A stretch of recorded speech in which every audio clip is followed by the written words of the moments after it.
Hello and welcome to another video. And today's video is going to be around a massive subject for all runners, but particularly us runners as we get older, is around injuries. Now, this is a massive subject, and the disclaimer here is I'm not an expert in the biomechanics or the mechanics of the human body. What I'm actually going to share here is more what I've seen working with a coach called Liam Butterworth. When I do my online coaching, I work with another company, the online running coach, and Liam is the owner of that company. And Liam's background is in physio, and he's really helped me when I'm working with my runners with their injuries. But of course, the more important point is to, where possible, actually avoid those injuries in the first place. The avoidance of injury is preferable, obviously, to actually have to go. Now, it's probably true to say that not everything is avoidable. Accidents happen, things happen, and they can happen in the most obscure ways. And our bodies are in a constant flux and change. So it's fair to say that we're talking about minimizing risk and minimizing severity. That's what we're talking about. So Liam shared a protocol with me very early on, and it really had quite a profound impact when it's communicated to the runners and it's actioned by the runners. Like all things, if it's not used, it's not useful. But I thought I'd share it and, things around it to perhaps give you a way of looking at avoiding injuries and seeing perhaps when they're coming up. Because one of the things I think about runners is a good thing can always be a bad thing. And we, particularly endurance runners, long distance runners, you have to ignore discomfort to a degree. Well, you do have to a big degree. I mean, if you've ever run a marathon, there's no getting away from discomfort. You're going to have it, and you've got to have experienced some level of fatigue and discomfort in your training. And that's probably true of most training, even if you're training for a 5K, when you're doing those speed runs, there's discomfort. So we're used to kind of ignoring discomfort in a way, but you have to then be aware there's a big difference between discomfort and pain. And the problem is that sometimes we can kind of go, oh, yeah, that's just uncomfortable. But where it's the beginning of an injury, there's a little pain, but we just put it in the discomfort bucket, whereas it should be the pain bucket. So this protocol Liam shared with me was very, very simple. So his idea was, you're going for a run, and let's just say you've got pain in your hamstring. Is it painful? This is the first step. Is it painful during the run to an extent where you're aware of it? If it is, then probably there's a couple of areas. You should either be not running at all until you've rehabbed that, you've done something about it. Is it painful immediately after? Because, sometimes, because we're runners and we put things in a box and we're used to discomfort, we may not notice something's not quite right, that our foot was a bit uncomfortable. But immediately afterwards, we sit down in our living room or whatever, like, that really hurts. The adrenaline drops away, that's another sign that you've got to take action. Either you've got to stop running. In some cases, it may be pulling back intensity, but if it's painful during and immediately after, in most cases, you shouldn't be running. You should be looking at some rehab, seeing a professional to see what the problem is and see what actions you need to take to deal with the injury, strengthen around it, or whatever the actions are before you start taking out running again. Sometimes you'll get pain later the next day. Now, this one is more a case of it you might be coming back from injury. So you're not getting any pain during the run. You're not getting any pain immediately afterwards. But next day, you kind of, oh, you know, that's a signal as well that perhaps, you may be coming back. Perhaps the intensity, the load of the running that you're doing at the moment. In our case, we would draw back the load until we got to a point where you were saying, no, actually, I'm fine. I'm not feeling any pain during, I'm not feeling any pain immediately afterwards, and I'm not feeling any pain the next day or so. We know that you've kind of hit your bite point, and incrementally will increase the load and intensities, to see where you're at. So if you were kind of utilizing that and as a protocol, so when you're going out for every run, you're acknowledging the difference between discomfort.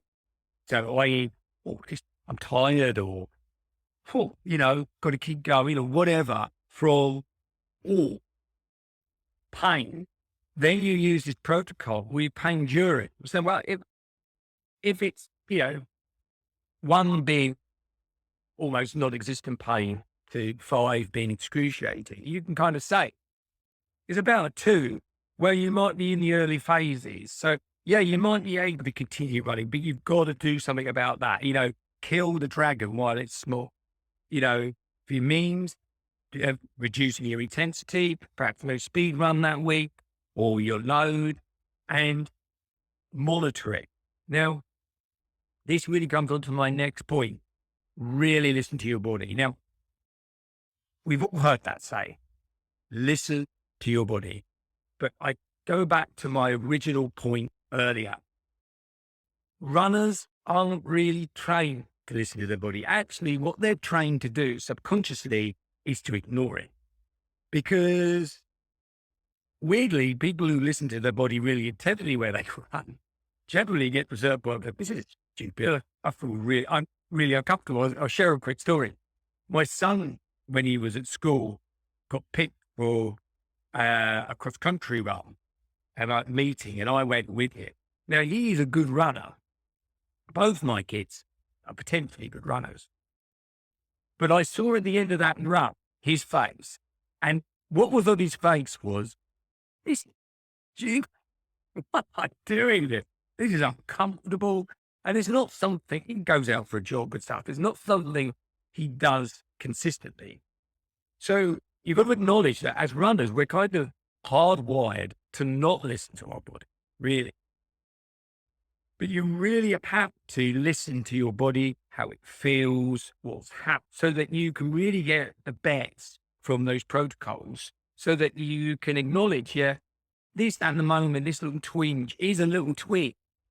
And probably I don't have to stop running yet, but, am I doing strength and mobility work to work on that? Now, as I said right at the beginning of the video, I'm not a physio, but one of the general broad rules, and something that Liam says a lot to me, is, the problem is normally upstream or downstream of the problem. So, this is why knees are such an interesting and difficult area to deal with, because, as long as it's not, arthritis or something like that, it, these problems can be below the knee. So it could be some inflexibility in your ankle. Quite often it's above the knee. It can be hips and things like that.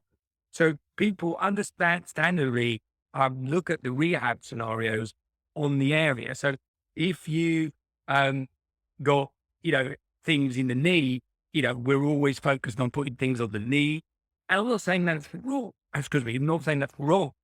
What I'm saying is, when you strengthen the areas around the knee, above and around it, or even below it, in lots of cases, the knee problem goes away. Then this is why there's so much focus on strengthening the glutes, and the hips. But people don't realize that it's not strengthening those just for the sake of strengthening that area. It's how it trickles down into other areas, into the knees, into, like problems, with the calves, all these things have that literal, when we were kids, that's something the knee bones connect to the leg bone. In essence, that is actually it. So by following these protocols, I think it does a number of things. It sets up an awareness. So it sets up an awareness of, do you have pain while you're running?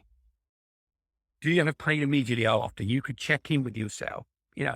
Next day, how am I feeling? I went for a run last night, and this morning I was doing some exercises, and I was asking myself, how is my body responding today? Do I feel stiff? How do I feel? Is there any pain anywhere? Anything like that. Just checking those questions in.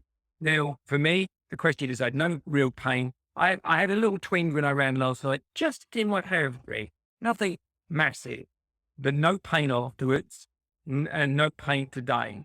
So that's something I probably got to work on with my strength exercises. The alarm bells aren't going off yet, but because I'm aware of it, I can manage it, and it probably, with a bit of luck, won't manifest into something bigger or chronic. So it enables you to kind of have an awareness of your body, or start to think and label it. What is, the pain afterwards? If you've got pain immediately after a run, 1 to 5, what is it? Where are you on that scale? Next day, if you've got pain next day, what is the scale of pain? What pain immediately after? What is the scale? And force yourself to listen to your body, and then take the appropriate action. If you obviously don't know what the appropriate action is, get a professional to, examine you, look at you, and give you either the exercises or the rehab that they feel that you should be doing. But it makes sense to hopefully hit that on, because as older runners, we're always probably got some sort of real niggle or pain. And my main goal as a coach is to avoid the main thing that upsets all runners, but particularly older runners, is inconsistent training, because inconsistent training delivers inconsistent results. And as older runners, that is kind of enhanced. I remember when I played football, and I was coming near to the end of the time when I was playing football, I could train, but the main thing was training and being able to play. If I wasn't playing, then I noticed that my match fitness really reduced really quite dramatically. And I think with older runners, it's the same. If you can get the consistent level of training at the right intensity and load, you can avoid long-term injury. Your kind of results can be really very good. What I'm getting at is, a lot of older runners will blame age for their lack of result. But in a lot of cases, age is a component. And what I mean by that is, the component is age plus injuries. Now, yes, the likelihood of injuries increasing as you get older is there. But because we tend to live more sedentary lifestyles as we get older, it's a combination of lots of things. But if we can avoid or reduce injury, then the likelihood of consistent training will deliver more consistent results.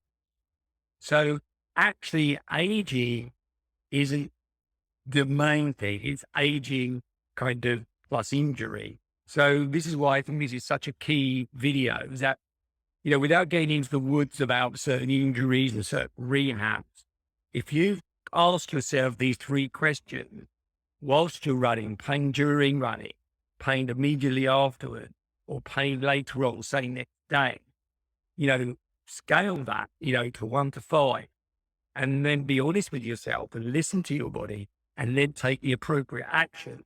At the very least, you will shorten the severity of many injuries, and in many cases, head them off before they actually become full-blown injuries. And this delivers the opportunity to train more consistently and the opportunity to improve. And that's what all runners, particularly older runners, want. And the main thing that holds them back is injury. So I think this is a key video in that respect. As I say, I'm not a physio, but Liam Butterworth, who I work with in his coaching company, is. And I feel that really simple protocol is quite profound and often not used as effectively as it could by runners. And I think if they did, I think they'd avoid or at least limit their injury risk. Hope it's a bit of, helpful video. If so, I'd love to hear any comments you've got. Always try and reply to most comments. And if you like the channel, please subscribe and give us a like. It helps my little channel grow in this massive area of YouTube. Anyway, thanks a lot. Bye for now.